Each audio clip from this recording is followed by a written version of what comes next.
Bonjour à toutes et à tous et bienvenue dans cette nouvelle vidéo. Alors, pour être honnête, j'ai hésité à revenir sur Stranger Things dès maintenant car bien que ce soit la dernière saison, elle est découpée en 3 parties. Celle qui vient de sortir, une seconde prévue dans un mois, le 26 décembre, composée de 3 épisodes, et enfin le grand final, le dernier épisode prévu pour le 1er janvier 2026. Donc voilà, je me suis dit que la première moitié, les 4 premiers épisodes allaient surtout reposer les bases, les grandes révélations ne seraient pas vraiment maintenant, mais plus dans la partie 2 là où on en aurait parlé justement. Sauf que bien au contraire, les frères Duffer ont frappé très fort et dès les 4 premiers épisodes. Et depuis le temps qu'on parle de Stranger Things sur la chaîne, bon, ce serait un petit peu un rendez-vous manqué de ne pas boucler la boucle avec cette ultime saison. Alors, alerte spoiler, nous allons parler de Stranger Things 5, de ses 4 premiers épisodes, ce qu'il dévoile et comment la suite va prendre forme. Entre le plan de Vecna, les trous de verre, les différentes dimensions, le rôle de Will et Eleven, nous avons beaucoup de choses à dire donc sur ce, ne tardons pas plus longtemps.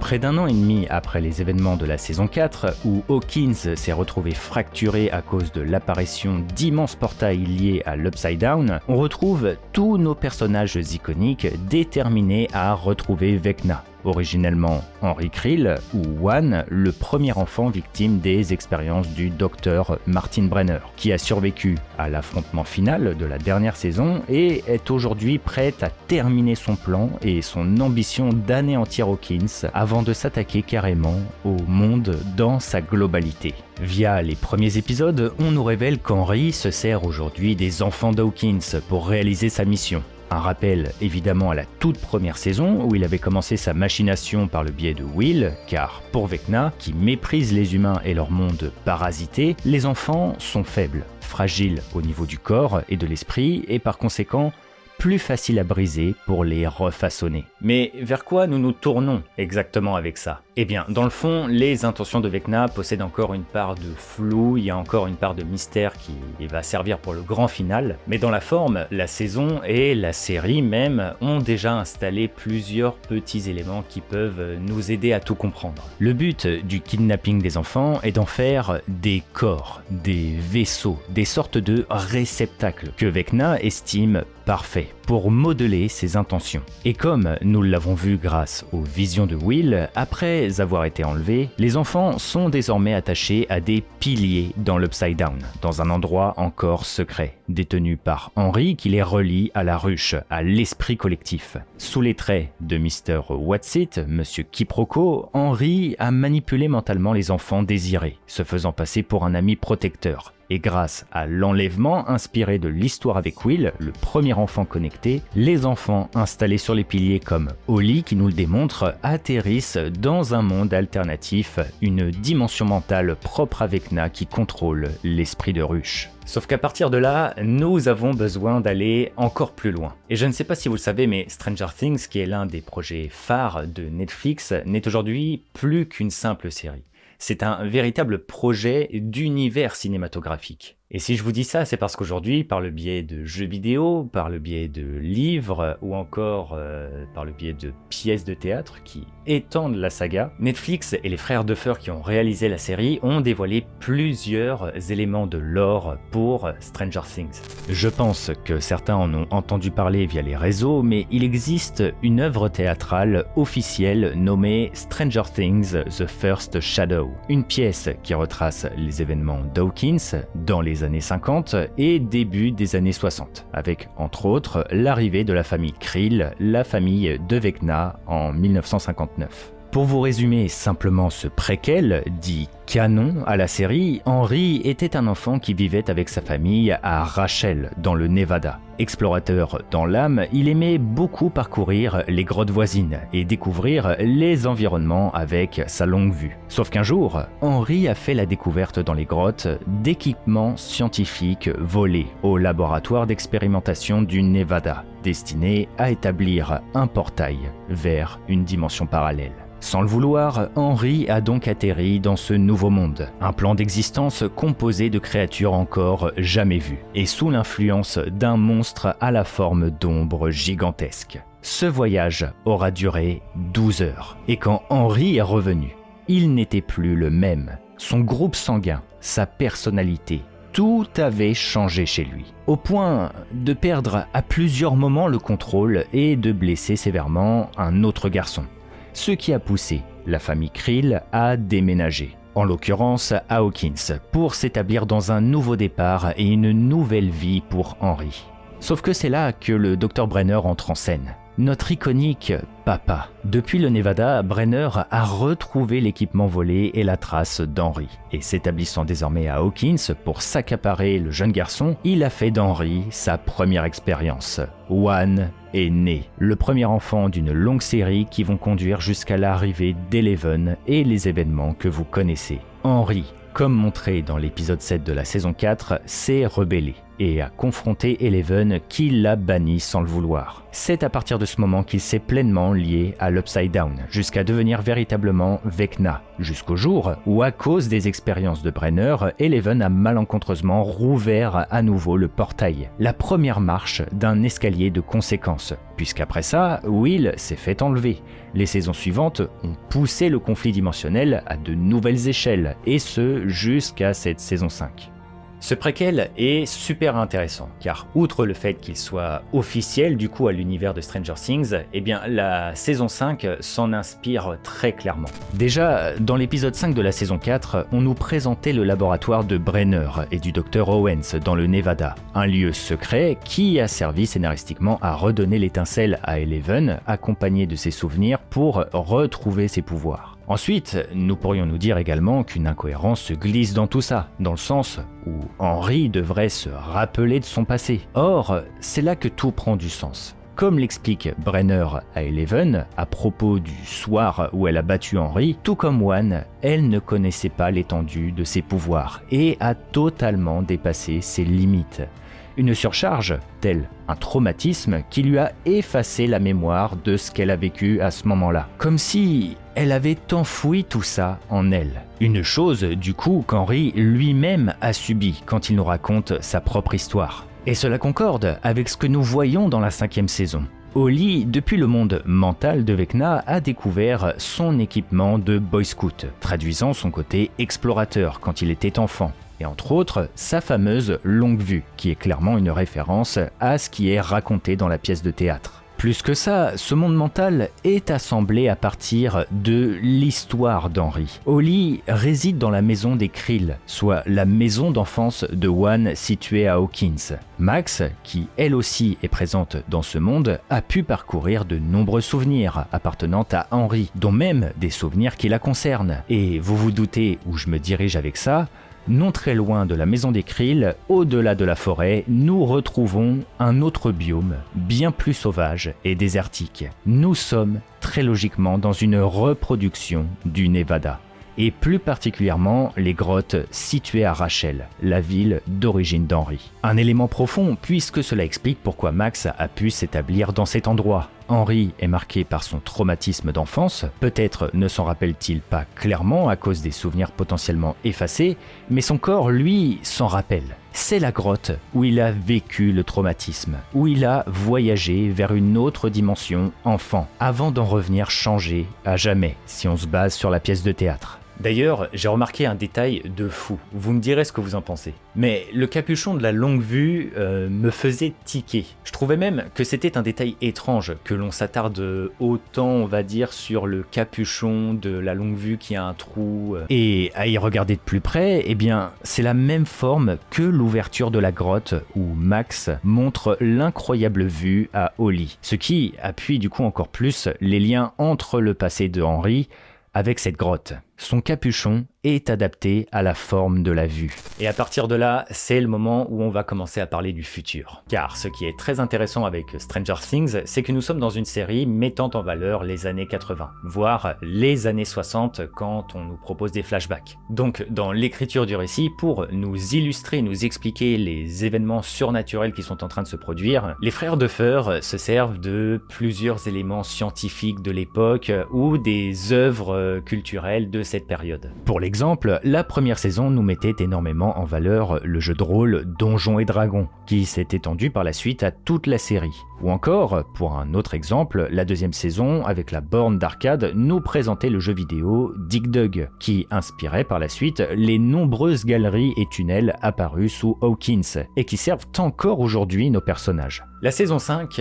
nous apporte des réponses sur le futur par le biais de 2 œuvres. Déjà Donjons et Dragons comme toujours, mais aussi un livre qui est montré dans les premiers épisodes et qui est raconté par Holly, Un raccourci dans le temps de Madeleine L'Engle. Par rapport à Donjons et Dragons, déjà nous retrouvons symboliquement Mike le Courageux, l'alter ego de Mike dans le jeu de rôle, affrontant les monstres, protégeant ses alliés et qui surtout n'a pas peur. À la fin de l'épisode 4, nous retrouvons même aussi Will le Sage, dont le personnage possède des capacités magiques, comme une sorte de sorcier, ce que devient étrangement Will quand il protège ses amis des Démogorgons via des pouvoirs psychiques. Et enfin, lors du tout premier épisode, Mike fait cadeau à sa petite sœur Holly de son alter ego, Holly l'héroïque.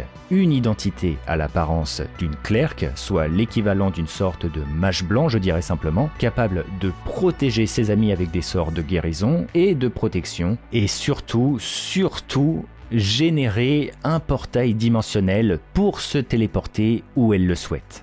Comme ils le disent à de nombreuses reprises dans ces premiers épisodes, il n'y a pas de coïncidence. L'intrigue d'Holly et Max nous place dans un monde mental lié aux souvenirs, façonné par Vecna. Dans le récit, je pense qu'il est assez évident que l'intrigue liée à Max et Holly sera de libérer tous les futurs enfants à venir dans ce monde prison. Dans le symbole, Holly incarnerait donc une guide et une protectrice, comme son alter ego l'indique. Mais le plus important est que dans ce monde lié à l'histoire d'Henry, Max nous l'a montré, il est possible de voyager à différents endroits et donc différents souvenirs. Plus que ça, le repère de Max devrait incarner la même grotte où Henry a changé de monde pour la toute première fois. Elle le dit elle-même, cette cave cache quelque chose. Si on reprend le symbole, Holly via la grotte pourrait incarner la solution, celle qui va découvrir la sortie via pourquoi pas l'équipement scientifique volé et qui permettra à tout le monde d'ouvrir un portail vers là où elle le souhaite,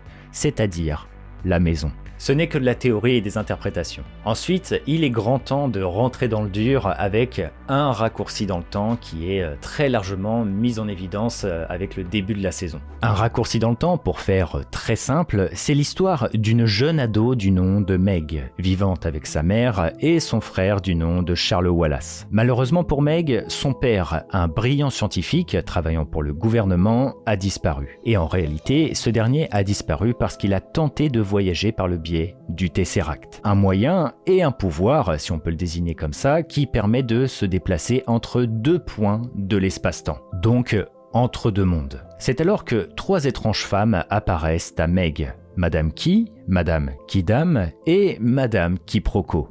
What's it en anglais bien entendu. Ces dernières vont révéler à Meg que son père est toujours en vie et est prisonnier d'un monde de ténèbres dirigé par une sorte d'ombre noire, un esprit gargantuesque et malveillant. Tout ceci déclenche une quête. Les 3 femmes vont accorder à Meg et son frère, accompagnés d'un autre de leurs amis, le pouvoir du Tesseract. Et par ce biais, les enfants vont voyager à travers plusieurs planètes jusqu'à arriver au monde malveillant où est retenu prisonnier leur père, Camazotz. Dans la description, c'est un monde sans émotion, sans liberté. Tout y est uniforme et les gens agissent de manière synchronisée. Camazotz est en réalité dominé par le Sa, CCD-A, ou le It en anglais. L'esprit malveillant est désincarné, comme décrit plus tôt, qui contrôle tout le monde par la pensée, comme par le biais d'un esprit collectif. Là-bas, sur Camazotz, les enfants vont bien entendu libérer leur père, qui était prisonnier. Sauf que le frère de Meg, Charles Wallace, va succomber à l'emprise psychique du Sa et devenir son agent. Contre toute attente, l'arme qui va permettre d'anéantir l'entité malveillante, le Sa, sera l'amour. La seule chose que le Sa ne peut pas comprendre. Meg va alors réussir à briser l'emprise du Sa sur son frère et tout le monde va rentrer à la maison. Bon, j'ai résumé assez grossièrement, je ne vais pas vous mentir. Mais je pense que vous avez commencé à voir de grandes similitudes avec ce qu'il se passe dans Stranger Things. Comme déclaré par Oli, Camazotz est le monde mental de Vecna. Comme dans le récit littéraire, c'est un monde aux multiples facettes. Un monde que l'on ne pense pas malveillant sur la surface, mais qui en réalité est composé de ténèbres. Vous l'avez compris, ce monde mental est une supercherie. Et la réalité ténébreuse, c'est l'Upside Down, là où est prisonnier le corps d'Oli et ceux des futurs autres enfants. Dans le symbole, Henry s'est montré sous les traits de Monsieur Quiproquo, une référence directe aux 3 femmes du livre qui permettent justement le voyage entre les mondes. Henry est la personne qui s'occupe d'ouvrir des portails aujourd'hui.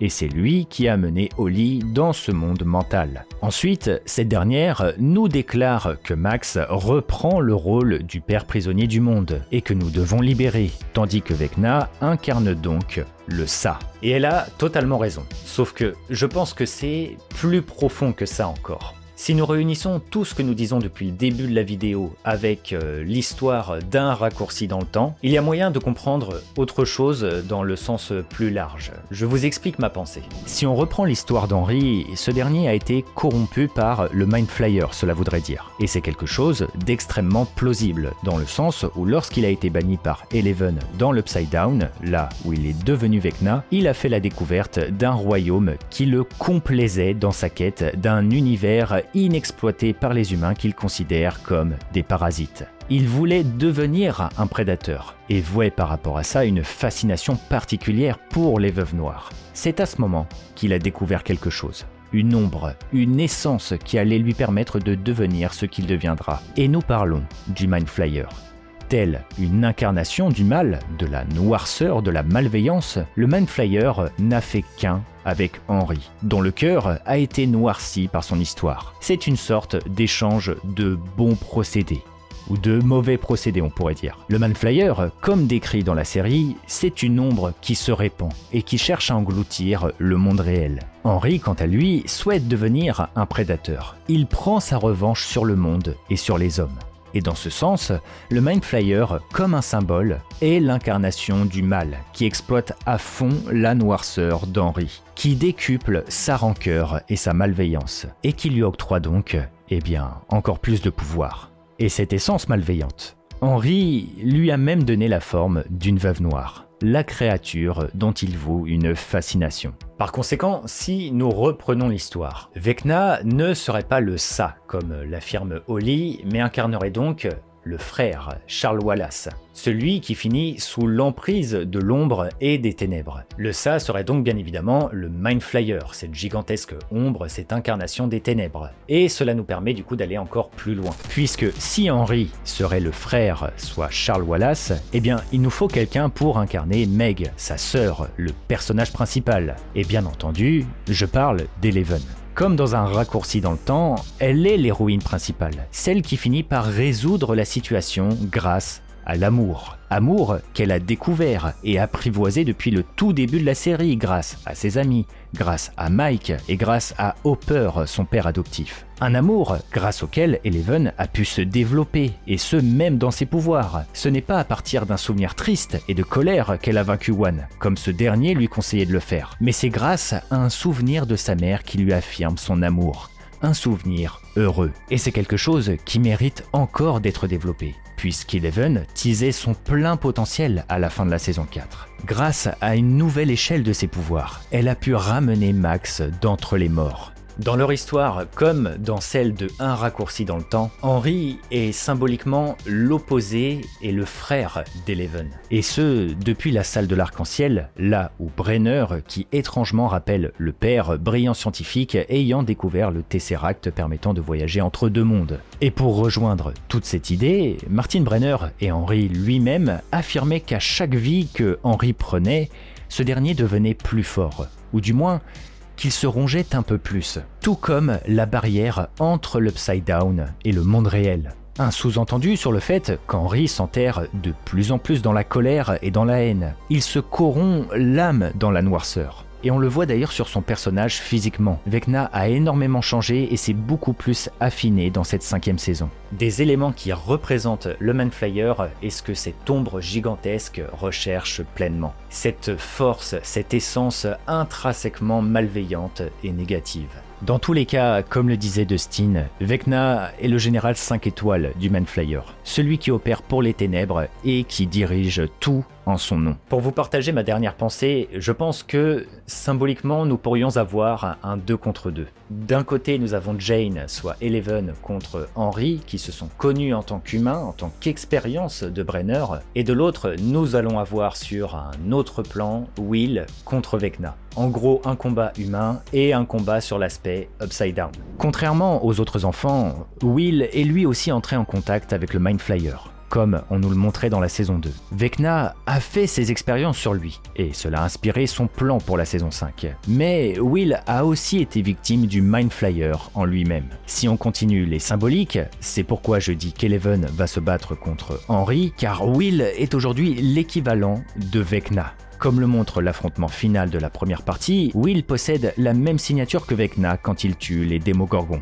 Ses mains sont positionnées comme lui, et tous les deux sont capables de maîtriser l'esprit de ruche. Et encore plus symbolique, si Vecna, soit Henry, incarnait One, le tout premier enfant expérimenté par Brenner, Will est lui aussi le tout premier enfant victime de Vecna. Et indirectement, Will est celui qui marche tout comme son prédécesseur. Il possède désormais un profond pouvoir et commence à se rebeller contre celui qui l'a rendu ainsi. Enfin, je ne dis pas qu'Henry va spécialement redevenir gentil, mais avec ce 2 contre 2 symbolique, Henry contre Eleven, Vecna contre Will, nous pourrions arriver à une conclusion où One serait enfin libéré, comme il le mentionnait dans son histoire. C'est ce qu'il cherchait à la base, se libérer. Et à terme, nous pourrions faire face à la véritable menace, le Mind Flayer.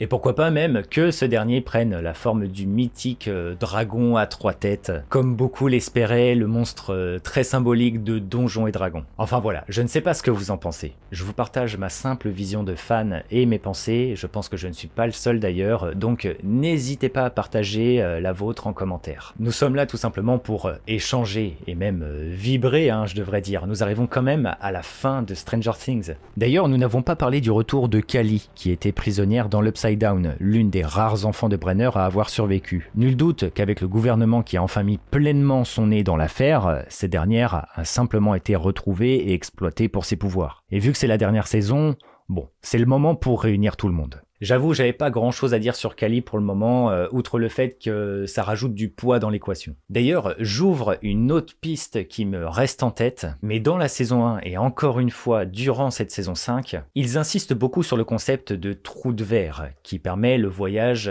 à travers l'espace-temps. Le temps.